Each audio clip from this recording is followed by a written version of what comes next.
Hey y'all, stay tuned to learn about the ingredients and methods behind making delicious French macarons.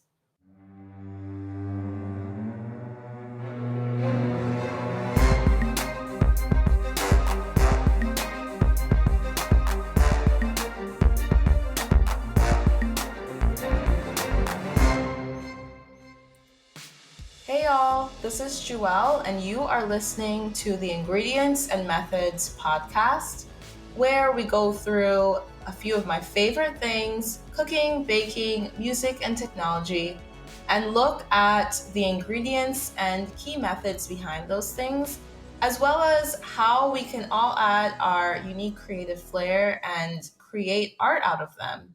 Stay tuned, it's going to be fun, and we're going to learn a lot together.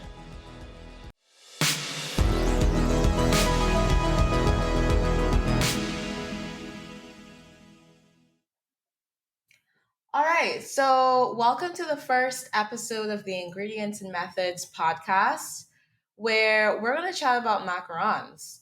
I am specifically talking about French macarons, and these are really delicious meringue based cookies, generally made with almond flour. And I have also heard of them being made with pistachios, ground almonds, and at the base of them, we have whipped egg whites. So, what we're going to walk through on this episode of the podcast is breaking down the key ingredients to macarons and really the key method. And there are multiple, I guess, key methods to making the French meringue, which is the core of a macaron. In this episode, will be talking about the French meringue method because that's the one that I use, and it's also um, been described as the easiest one to pick up on, especially if you're new to making macarons. And it's also, in my experience, I haven't really made the other meringues for macarons.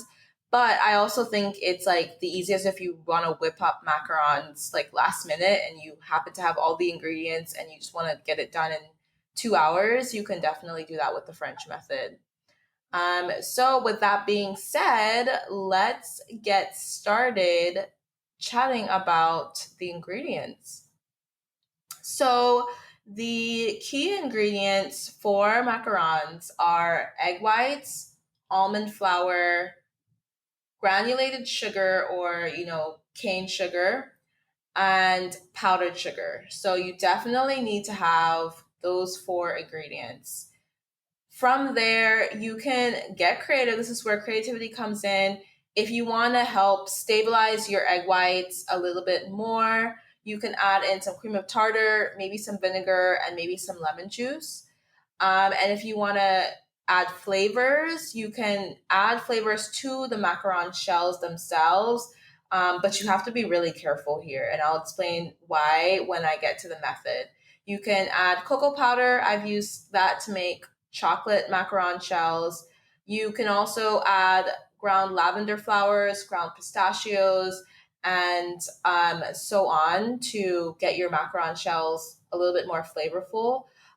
Or you can add vanilla extract if you want to keep things, pretty straightforward and focus more on the flavor of your filling. Um, Another thing that you can add to your macaron shells is food coloring. So if you want your macaron shells to be pink or purple or green or blue, then you can add gel food coloring whenever you are making your meringue. Or whenever you're making your macaronage. Now, what is a meringue and what is a macaronage? So let's get into the methods. So the key method here that I'll start with is making your meringue. So as I mentioned earlier, I will be going through the French method, which involves simply whipping egg whites with your granulated sugar. Now, I have made macarons with a hand mixer and a stand mixer, and I will say that to get to the type of meringue that you need for um, macarons that will rise and have the pretty little bubble feet around the bottom and have a nice crunchy exterior but chewy inside and kind of cakey in a way. Stand mixer definitely helps because you can kind of like take your hands off and watch the meringue happen. It's definitely possible with a hand mixer. Whipping by hand without an electric mixer, though, I am not sure how that would work out. I have heard other macaron bakers advise against that. And I do imagine that that would take a lot of elbow grease because honestly, making macarons takes elbow grease, like even piping them and so on. So if you have it available to you, I recommend using an electric mixer. And if you have a stand mixer, I recommend that even more so. And the type of meringue that you're going for is a stiff meringue. Now, something that I've learned the periods of over my batches of making macarons is that a lot of times in YouTube videos or in classes or um, cooking TV shows, you'll see when people are making macarons and they are making the meringue, they pull it out and at the tip of the mixer, or what you'll see is like you want to get this like really pointed meringue, like when you flip it over, it doesn't bend or anything like that. I will say that another method that I found that actually I think works better, so that you don't over whip your meringue, is take the bowl and if you can, as you start to flip the bowl upside down, if you see that your meringue is not moving, then stop. You are at a good point. I have tried various different things and I have over whipped my meringue. And one of the telltale signs of an over whipped meringue is when you have very pretty macarons with really cute shells. And when you break them or bite into them, they just kind of like crumble and they're hollow. Um, yeah, that's, I mean, at least they're pretty. And the thing about making macarons is that when you make mistakes, as long as your ingredients are good quality and you've mixed things and the macarons have baked, they're gonna be so delicious. Even if they're not like quote unquote perfect, picture perfect macarons. So yeah, if you over whip your meringue, it is possible that you might end up with hollow shells. So instead of trying to over whip it to get it to the point where when you flip up your whisk, the meringue kind of like points up, I definitely recommend just trying the flip bowl method and and trying with that. Just making sure that when you flip the bowl or as you start to turn it, your meringue does not move.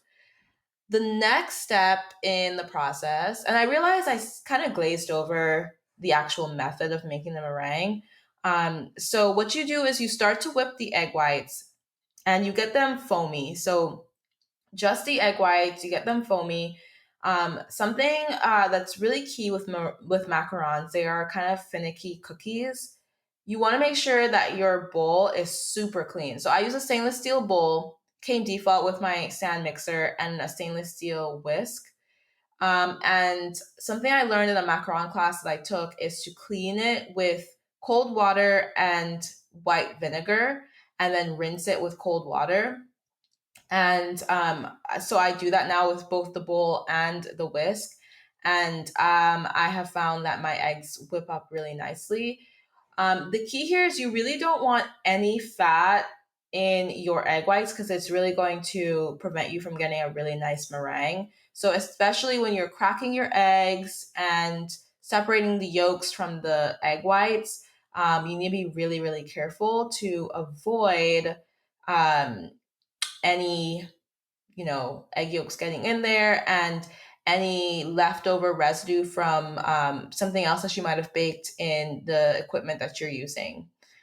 So back to the method of making the meringue. You want to whip up the egg whites until they're kind of foamy.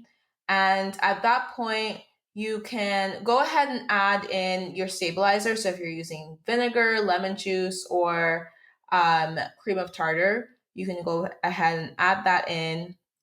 Um, but at this point, you want to kind of, if you're using a stand mixer, increase the speed at which you're whipping, and then slowly kind of pour your granulated sugar in at a steady stream and allow all of that to get in. And then you can increase it a little bit more if you want to. And this is where you kind of start watching for your meringue stage. And you'll see that it'll transform into a nice glossy meringue, and it'll be a soft meringue, then medium, and then stiff. And stiff is where you're going for. But once it gets kind of like to medium and you see maybe some meringue starts to collect inside of your whisk, at that point you can start testing, so that you can prevent over whipping your meringue. So now we have a meringue. The next step, the next major part is macaronage. So meringue, macaronage, macarons. For the macaronage, this is also a really, really important point for you to get macarons that bake up and get tall and don't spread out. So what I mean by that is if you've seen photos of macarons, like, the quote unquote pretty ones, they are usually maybe like a quarter inch to a half inch tall, and they have these like little, like a bubbly ring around the bottom, and we call those Macaron feet. And really, what that indicates is that the meringue still exists and wasn't completely beaten out when you were adding in the almond flour and any other mix ins. And it really indicates that there's kind of like a cakey cookie batter underneath the shell. So to make a macaronage, um, you need to slowly fold in your almond flour and your powdered sugar. Make sure as much as possible that you're able to sift your almond flour and your powdered sugar together at least once. If you have the time and the patience, which making macarons does take quite a bit of patience, um, definitely sift them multiple times together, because you really want to make sure that you get rid of as many of all the lumps, in a perfect world, but as many lumps as possible. And yeah, just make sure you take care of that before this step. So you slowly add that sifted mixture into your meringue that's ready to go. And you can do this in thirds. I like to do it in thirds. The first third, you fold it in slowly, make sure it's fully incorporated. The second third, you fold it in slowly. And on the third addition, you really need to pay attention to the stages that you're going through. So around the third edition, it might start to be kind of a thick batter that kind of like breaks and doesn't move slowly like lava, because the lava consistency is what we're going for. Um, and that's okay. Just keep mixing. What we're doing here is we're kind of beating out some of the air from the meringue and folding in the almond flour, which is going to add really nice flavor and the structure and complete the cookie. But you don't want to beat out too much air, because beating out too much air really means that you've overmixed your macaronage. And that's when you get flat cookies that are kind of like more spongy than you'd like them and also don't have feet. I've had that experience when I made my first batch of chocolate macarons. It was either a combination of beating the over mixing the macaronage, or the fact that cocoa powder does have like a little bit of fat in it because of the uh,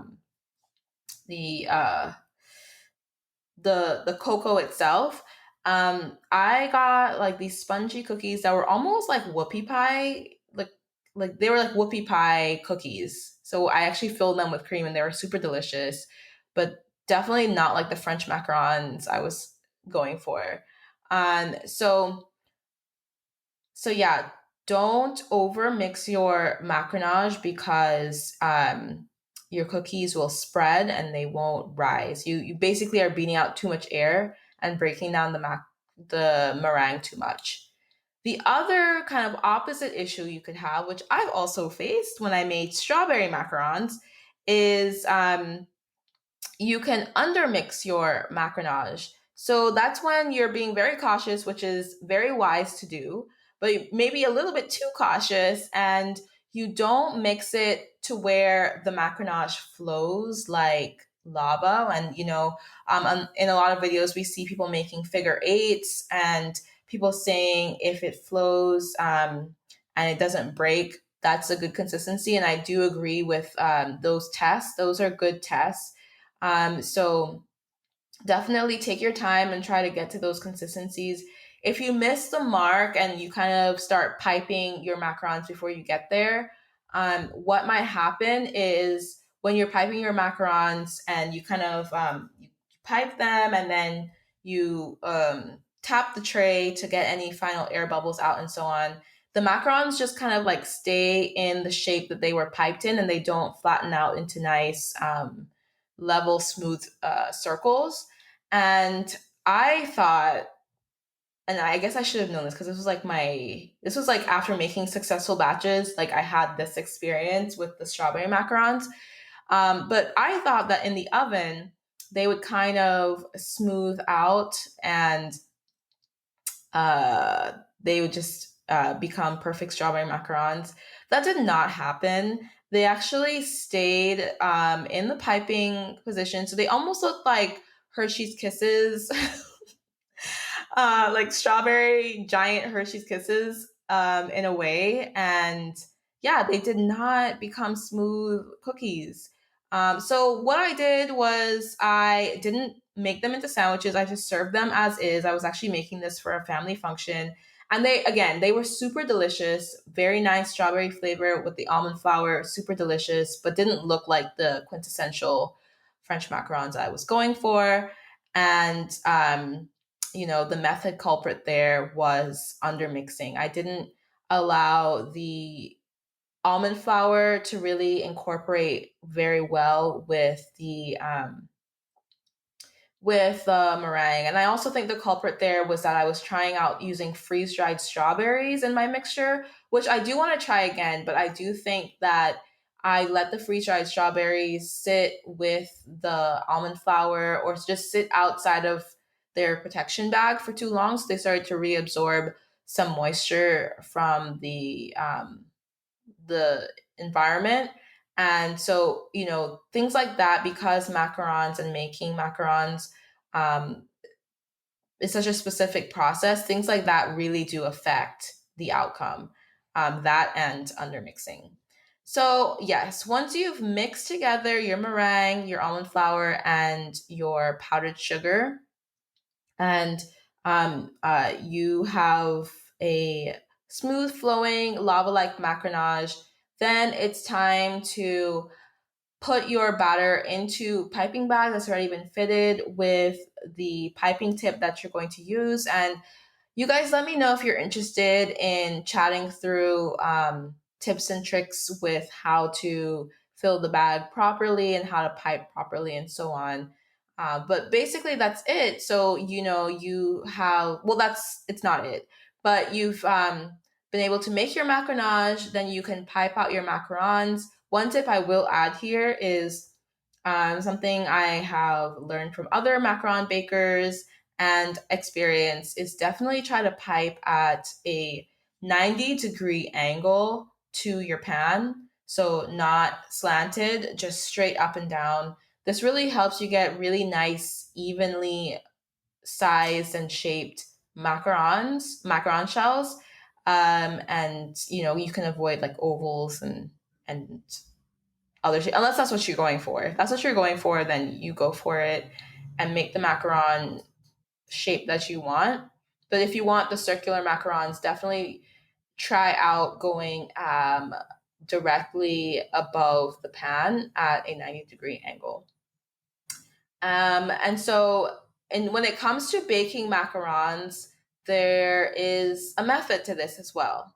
One, if you're baking them at home, try to bake one pan at a time, because you really want to utilize the full temperature of the oven. Macarons don't take that long to bake, depending on the temperature you use. If you use a higher temperature, they're going to take a short amount of time, lower temperature, a longer amount of time. But um, you might feel like you're waiting for trays of macarons, but it's worth the wait because you don't want to accidentally overbake one pan or underbake another pan or something like that. So definitely also give yourself time and patience to test out your oven and feel confident that you've mixed good macarons and they're going to taste good. And so give yourself time to try out what actual temperature your oven is, what area of your oven is the best place to bake your macarons, whether or not you need to turn the tray, which um, I don't recommend because I've actually opened the oven when baking macarons to like turn the tray, do other things, or I looked at them and thought they were baked and so on. And unfortunately, what happens is sometimes the macarons kind of like have inflated, heat causes air to expand. And opening the oven causes things to cool down. So then they kind of deflate and they get wrinkled if you leave the oven open too long. I've had that happen. So if you want to avoid that, be very brief if you're going to open the oven. But yeah, when it comes to baking macarons, give yourself time and patience to understand your oven, understand even your pan. If you use a silicone mat versus parchment paper, a pan that has sides versus a pan that's kind of like a flat cookie sheet with no sides or with only one side, you need to basically practice. And you can look up a few different recipes to see what different macaron bakers recommend in terms of time and temperature. But it's really fun and it's really delicious. After you've baked your macarons, you take your shells, let them cool in the pan. This is really, really key because it's almost like you're reconstituting your shell because, as I mentioned, things expand when they're really heated, and when they come out, they start to cool and they come back together. If you try to remove your shells too quickly from your pan, silicone mat, or parchment paper, which, by the way, I do recommend using either parchment paper or a baking mat, then what might happen is the cookie hasn't had time to set yet. Let's just call it setting. The cookie hasn't had time to set yet, so you might actually break apart your cookie, or some of your macaron might still be stuck to your parchment paper or baking mat, and then you'll kind of create like a hole at the bottom. So all in all, this is another part where patience comes in. Just wait until your cookie is cool, and then you can peel them off, hopefully with no resistance, and they just kind of come off and they're nice. Then it's time to fill your macaron shells. Now you can eat your macaron cookies like cookies at this point, but it's really fun and you can add a lot more flavor by filling them. I really love filling macarons with strawberry preserves. And I love making my own strawberry preserves. And this is a way to keep them relatively healthy, you can say, because you're not really adding much besides fruit and sugar and maybe a little bit of citrus juice to your macarons. But you can also do buttercream. I've done buttercream before. You can try caramel. You can try hot honey is something I really want to try between some macaron shells. And you could even try whipped peanut butter. And, you can really get creative at this point. Like once you've mastered the shells, getting the filling done is, I think, a lot more straightforward. I mean, I could be wrong because there could be some fancy things like a pastry cream that you need to master and things like that. But I really think that once you get a hang of making macaron shells, like you are going to have so much fun creating with fillings. And even if you don't want to make your own filling, you could also buy frosting from the store or from your favorite baker if they sell it, and fill your macarons with that. And pro tip for filling your macarons, I learned this from a macaron class I took, I learned from a macaron class I took, and I also have just seen it with like sandwich cookies in general. Just basically find your sandwich cookies pair and then line the sandwich cookie up So line your macarons up, one side facing up, one side facing down in pairs. This way, you know that ideally all of your shells would be exactly the perfect size. So it doesn't matter if you do this because they would all be perfect pairs, but in reality, that's not always the case. So when you find the pair without the filling, it enables you to like do your matching and then you set them down as pairs. So when you go ahead and pipe your filling onto the shells, you can easily just top off your sandwiches and know that it's going to be a nice looking cookie sandwich. So once you've had your macarons filled and you complete your sandwiches, another tip here, more patience, is let your macarons rest. And when I say rest, this can be in the fridge for some time, maybe a day. People recommend a couple days. And the reason behind this is you want a cohesive sandwich. If you've ever had French macarons from like a cafe, you may have noticed that when you take a bite, like it's one whole experience. It's not shell and filling or anything like that. It's really like, ooh, this was a delicious macaron. And that is generally due to the fact that the baker let the macaron and the filling sit where the filling was able to kind of mesh with the macaron shell. And so the filling flavor really was able to encompass the whole cookie. So you got the experience and the texture of a nice macaron cookie and also the full flavor of the filling that you used. So that when you take a bite, it's one whole cookie experience. And, I found that with strawberry preserves or fruit preserves, the resting period can be a lot shorter because there's a higher liquid content. The mashed fruit preserves have their juice. When you're working with something like buttercream or maybe a caramel that has a lower liquid content, you might need to set it for a day and a half or 2 days. But it's definitely worth it. I guess you could always snack on a couple the day you bake them, of course. But you could also save a few for a couple days, and then you'll see like, wow, this is different.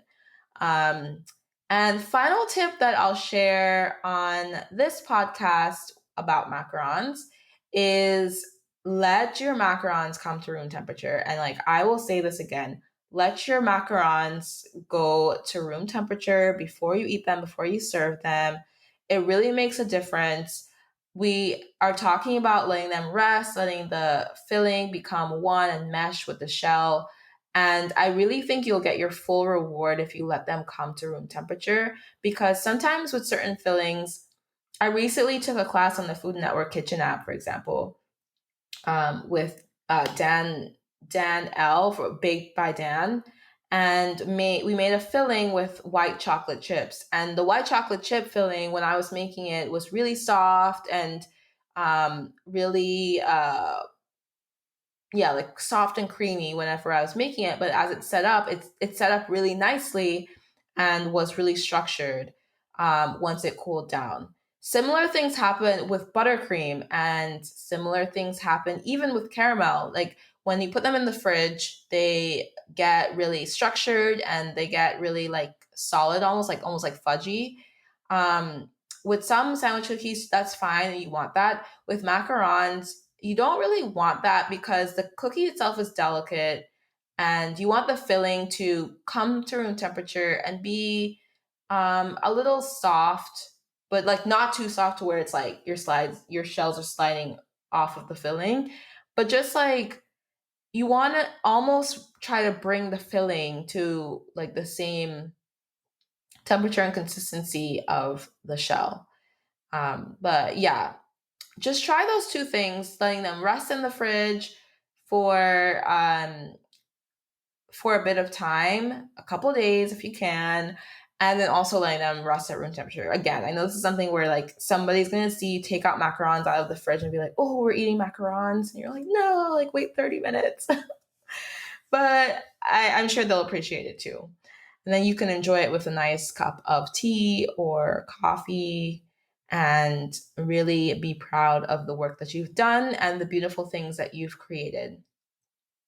As a quick recap of the ingredients and methods behind macarons, we have egg whites, almond flour, granulated sugar, and powdered sugar as absolute fundamental ingredients behind making macarons. You can get creative with your stabilizer of lemon juice, vinegar, or cream of tartar. You can also get creative with colorings and other flavorings in your shell if you'd like. When it comes to the method, the two key points are making a really good meringue and making your macaronage to the right consistency. Then you want to bake them at a nice temperature that's best fitting for your oven and your equipment. Last but not least, as you're filling them, be sure to find your pears ahead of time. Be sure to let your filling sit with the shells so that they can rest and become one. And be sure to enjoy your macarons at room temperature. I hope you guys try out making macarons. If you do, let me know. Let me know where I can find a photo of them if you have them on Instagram or YouTube or anything like that. I really love macarons, making them and eating them. And I hope you guys learned a lot today. I hope you're encouraged to try your hand at making macarons. And thanks so much for listening.